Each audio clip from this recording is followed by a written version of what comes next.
Hello बच्चों, welcome back to research online Gurukul. इस video में हम साइंस जूनियर लेवल के प्रीवियस ईयर क्वेश्चन पेपर को डिस्कस करने वाले हैं। ये पूरा का पूरा पेपर 3 पार्ट में डिवाइडेड है। ये वीडियो पार्ट 1 है, इसके बाद part 2 and part 3। Her part में 10-10 क्वेश्चन होंगे। इस तरीके से हम लोग 30 क्वेश्चन को पूरा कवर कर लेंगे 3 पार्ट में। तो चलिए सबसे पहले शुरू करते हैं। पहला क्वेश्चन देखते हैं कि पहला क्वेश्चन क्या है। तो इसमें देखिए, फर्स्ट क्वेश्चन, किसी सूची छिद्र कैमरे में किसी दूरस्थ रंगीन बिंब का बनने वाला प्रतिबिंब सदैव होता है। देखिए, जो सूची छिद्र कैमरे में जो प्रतिबिंब बनता है वो सदैव वास्तविक, उल्टा और रंगीन होता है। वास्तविक, उल्टा, रंगीन होता है और छोटा भी होता है। ठीक है, तो इसका ऑप्शन जो सही है, option D is the correct option. किसी सूची छिद्र कैमरे में किसी दूरस्थ रंगीन बिंब का बनने वाला प्रतिबिंब सदैव वास्तविक, उल्टा, रंगीन और छोटा होता है। आगे बढ़ते हैं हम लोग अगले क्वेश्चन की तरफ। देखते हैं अगला क्वेश्चन।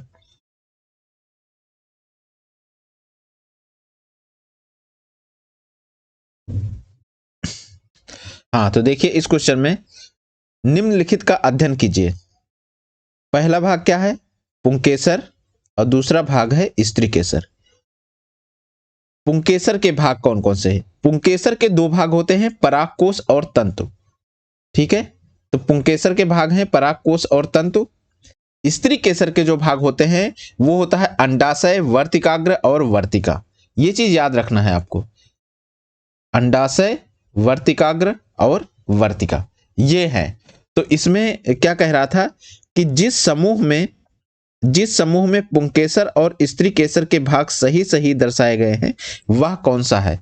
तो ग्रुप ए में ही जो है ये सारी चीजें सही से रिप्रेजेंट की गई हैं। तो इसका आंसर जो होगा, आंसर आपका होगा ए। ठीक है, इसका डिस्क्रिप्शन भी हम लोग देख लेते हैं ताकि आपको थोड़ा सा ज्यादा क्लियर हो जाए। इसमें देखिए, स्त्रीकेसर, पुंकेसर देखिए, आधारी भाग पुंकेसर जो है तंतु और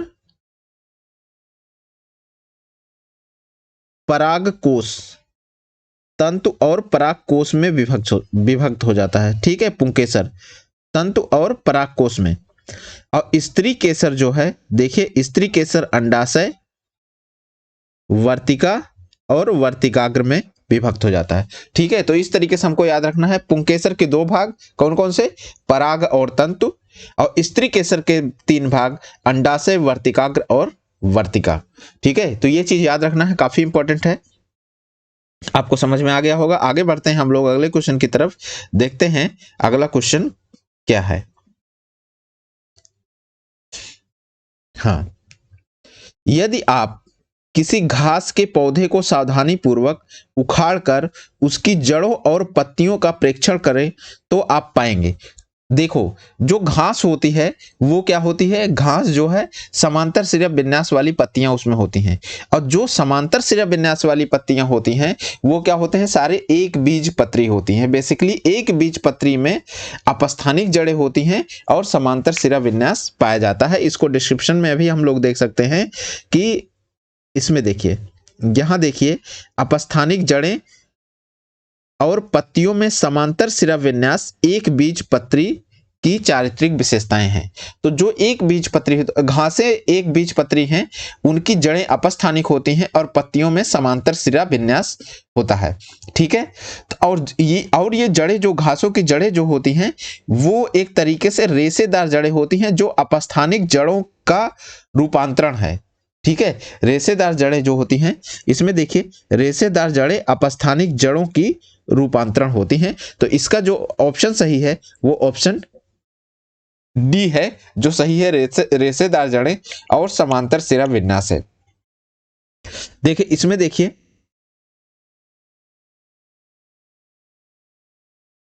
यदि किसी घास के पौधे को सावधानी पूर्वक उखाड़ कर निरीक्षण किया जाए तो उसकी रेशेदार जड़ें और उसकी पत्तियों में समांतर सिरा विन्यास प्रेक्षित होता है। ठीक है। और घास जो है, घास एक बीज पत्री आवृत बीज पादप है जो ग्रैमिनी के अंतर्गत आते हैं, ग्रैमिनी कुल के अंतर्गत आते हैं। ठीक है। तो आगे बढ़ते हैं हम लोग अगले क्वेश्चन की तरफ, देखते हैं अगला क्वेश्चन क्या है। हाँ देखिए, कोई जंतु ध्यान से देखना, कोई जंतु कैल्शियम कार्बोनेट के कठोर कवच वाले जंतुओं के कोमल भाग को खाने के लिए अपने मुख से बाहर अपना आमाशय निकालता है। समझ लीजिए, इसमें एक ऐसा जंतु है जो कैल्शियम कार्बोनेट के कुछ जंतुओं को खाने के लिए, जिनमें कवच है, वो क्या करता है कि अपना आमाशय ही बाहर निकाल लेता है मुंह से, और कवच को खोलने और कोमल पदार्थ को खाने के पश्चात आमाशय को जंतु के शरीर में वापस चला जाता है।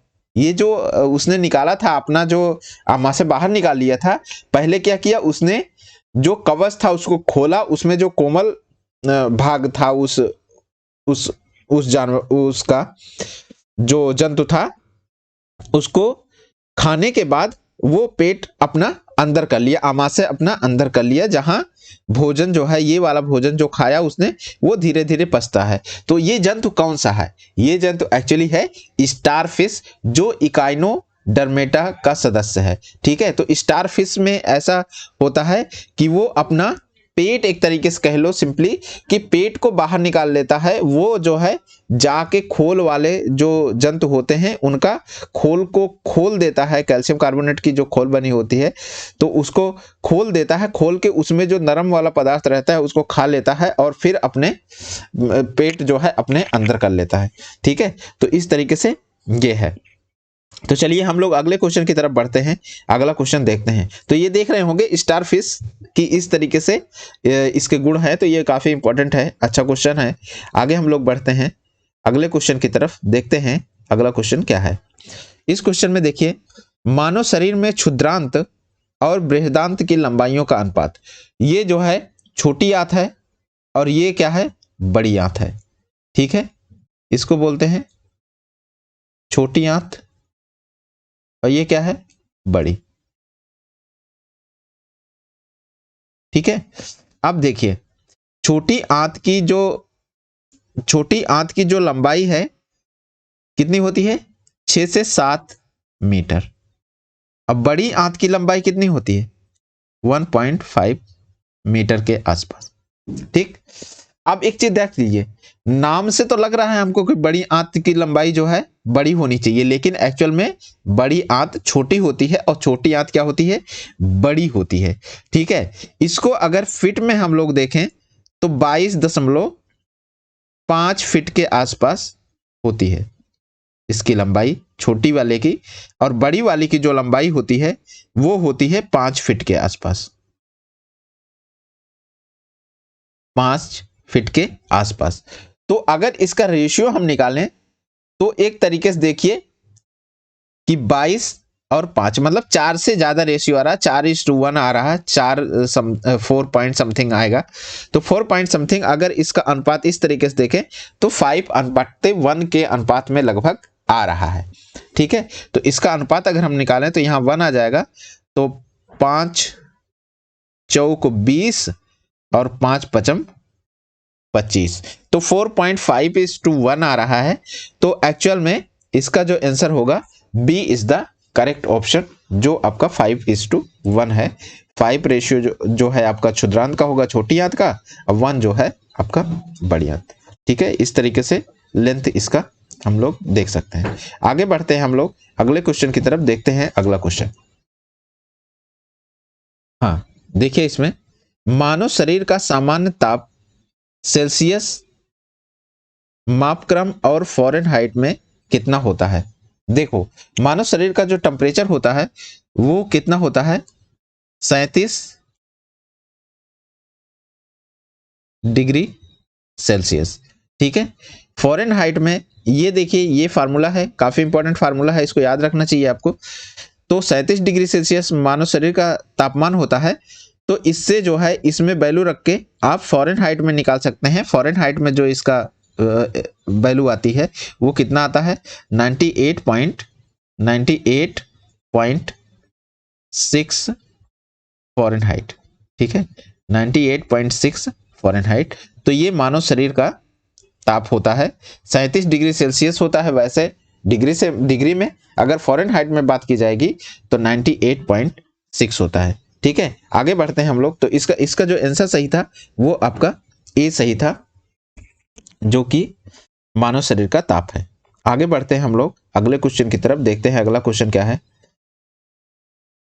हाँ, इसमें देखिए, निम्नलिखित में से ऊष्मा के कुचालकों का समूह चुनिए। ऊष्मा का कुचालक, देखिए पहला ही है इसमें सही, ऊष्मा का कुचालक है वायु, लकड़ी, प्लास्टिक। इसमें से कोई भी ऊष्मा, सभी क्या हैं, ऊष्मा के कुचालक हैं। ठीक है, तो इसका ऑप्शन जो सही है, option A is the correct option. आगे बढ़ते हैं हम लोग अगले क्वेश्चन की तरफ। हाँ, इसमें देखिए, समुद्री समीर का कारण क्या है। समुद्री समीर का कारण क्या है कि जैसे दिन के समय क्या होता है, दिन के समय, अब चलिए इसको हम लोग देख लेते हैं। ये सपोज करिए कोई स्थान है और ये आपका समुद्री जगह है। ठीक है, ये समुद्र है। तो इधर ये सन है आपका। अब क्या होगा, देखिए इससे क्या होगा, सूरज की आपकी किरण हर जगह पड़ रही है, बट ये वाली जो एरिया है, ये एरिया जो स्थल है, ये क्या है, स्थल है, जहां पानी नहीं है। स्थल ज्यादा जल्दी गर्म हो जाता है इसके रिस्पेक्ट में। ये समुद्री एरिया है, यहां पानी है, तो ये गर्म नहीं हो पाता, लेकिन ये गर्म हो जाता है। अब ये गर्म हो गया स्थल एरिया, तो क्या होगा, ये एरिया जब गर्म हो गया तो यहाँ की जो हवा है, ये हवा बिखरने लगती है।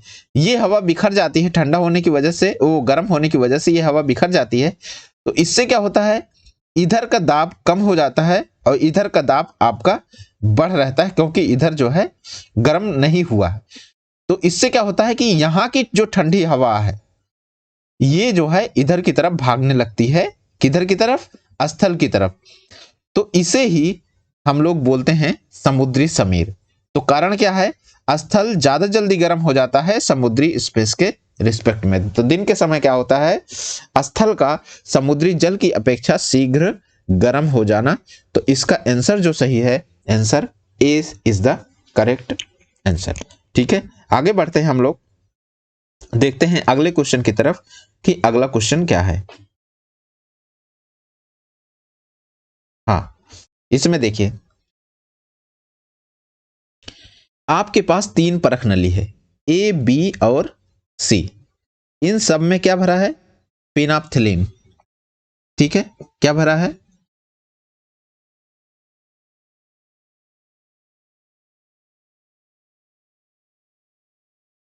फिनाप्थिलीन।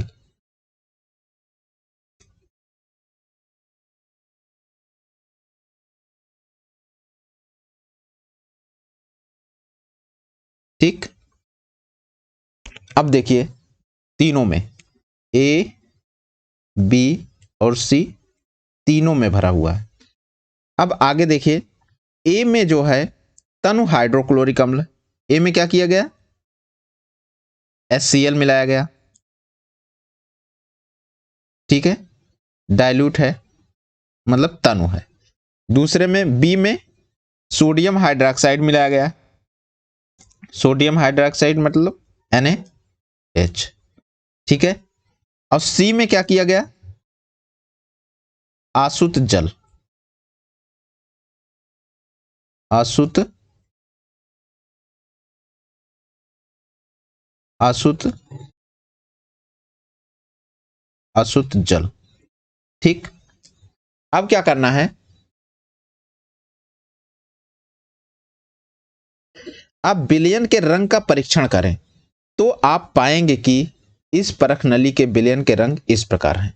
अब ध्यान से देखिए, इसके पहले कि हम लोग इस क्वेश्चन को सॉल्व करें, कुछ चीजों को देख लेते हैं। पहले डिस्क्रिप्शन को देखते हैं, फिर आपको समझ में चीजें आ जाएंगी। फेनोल्फथालीन क्या है? फेनोल्फथालीन एक सूचक है। यह जलीय और अम्लीय में रंगहीन होता है। जलीय और अम्लीय, ये क्या है? अम्ल है। और ये क्या है? ये क्षार है। ये जलीय और अम्लीय, जल और अम्ल में क्या है? रंगहीन। कैसा?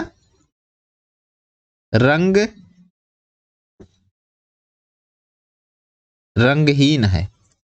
ठीक है। जो फेनोल्फथालीन है अम्ल और जल में रंगहीन होता है, और क्षार में कैसा होता है? क्षार में देता है गुलाबी कलर। क्षार में कैसा देता है? गुलाबी कलर। ठीक, क्षार में देता है गुलाबी रंग। ये चीज आपको याद रखना होगा, बहुत ही इंपॉर्टेंट है। तो फेनोल्फथालीन जो विलयन होगा वो अम्ल और जल के साथ रंगहीन होगा, अम्ल और जल के साथ रंगहीन होगा, और क्षार के साथ क्या होगा? गुलाबी होगा। ये याद रखना है आपको। ठीक, तो अब चलिए हम लोग क्वेश्चन की तरफ बढ़ते हैं। क्वेश्चन क्या था? तो इसमें आप समझ गए होंगे, ए और सी क्या होगा? रंगहीन होगा, क्योंकि एक में अम्ल है एक में जल है। तो फेनोल्फथालीन अम्ल और जल के साथ रंगहीन होता है, और बी वाला गुलाबी रंग देगा। तो ए और सी रंगहीन और बी गुलाबी। ये बी गुलाबी है, सी रंगहीन, ए रंगहीन। तो आंसर कौन सा सही होगा? आंसर ए आपका करेक्ट होगा। बहुत ही अच्छा क्वेश्चन है। इस कॉन्सेप्ट को आपको याद रखना है, बार बार रिपीट होते हैं क्वेश्चन इस तरीके के।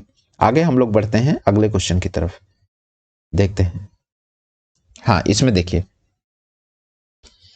कोई छात्र सोडियम हाइड्रोक्साइड के तन विलयन की एक बूंद नीले लिटमस अम्ल पर फिर लाल लिटमस पेपर पर डालता है। सबसे पहले लिटमस के बारे में देखिए। लिटमस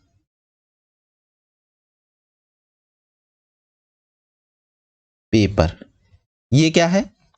ये एक सूचक है। जैसे अभी फेनोल्फथालीन था, वो उसमें क्या था? अम्ल और जल के साथ वो रंगहीन था। ठीक है। और क्षार के साथ कैसा था? गुलाबी कलर देता था। इसी के तरीके लिटमस एक पेपर है जो अम्ल, ठीक है, अम्ल और क्षार, दो चीज हो सकती हैं। अम्ल के साथ ये कैसा कलर देगा? अम्ल से लाल, अम्ल से कैसा कलर देगा? लाल। और क्षार से कैसा कलर देगा? बताइए। अम्ल से लाल, तो क्षार से क्या होगा? नीला होगा। ठीक है, ये याद रखना है आपको। अब हम बढ़ते हैं। तो सोडियम हाइड्रोक्साइड का विलयन मिलाया गया है। दो, सोडियम हाइड्रोक्साइड क्या है? NaOH है। सोडियम हाइड्रोक्साइड क्या है? ये है आपका, यहां लिख देता हूं, ये है NaOH। NaOH ये एक्चुअली क्या है? क्षार है। तो आपको पता है क्षार से क्या हो जाएगा? नीला होता है। क्षार से नीला होता है। दो तरीके का पेपर था। नीला अगर पेपर है तो वो नीला ही रहेगा, उसमें कोई परिवर्तन नहीं होगा। नीला लिटमस पेपर है तो कोई परिवर्तन नहीं होगा। लेकिन लाल लिटमस पेपर क्या हो जाएगा? लाल लिटमस पेपर अगर होगा तो वो नीला हो जाएगा। तो इसलिए इसका ऑप्शन जो सही है, option b is the correct answer. ठीक है। तो ये चीज आपको ध्यान में रखना है कि इसमें लिटमस पेपर पर क्या इफेक्ट पड़ता है। अम्ल होगा तो लाल होगा। देखो, इसको याद करने का तरीका, अम्ल में ला है तो ला से लाल होता है, तो इस तरीके से याद रखिए। लिटमस पेपर पर लाल हो जाएगा। तो क्षार है तो अगला वाला जो है कलर नीला होगा। तो इस तरीके से हमने इस पार्ट में 10 क्वेश्चन कवर कर लिए।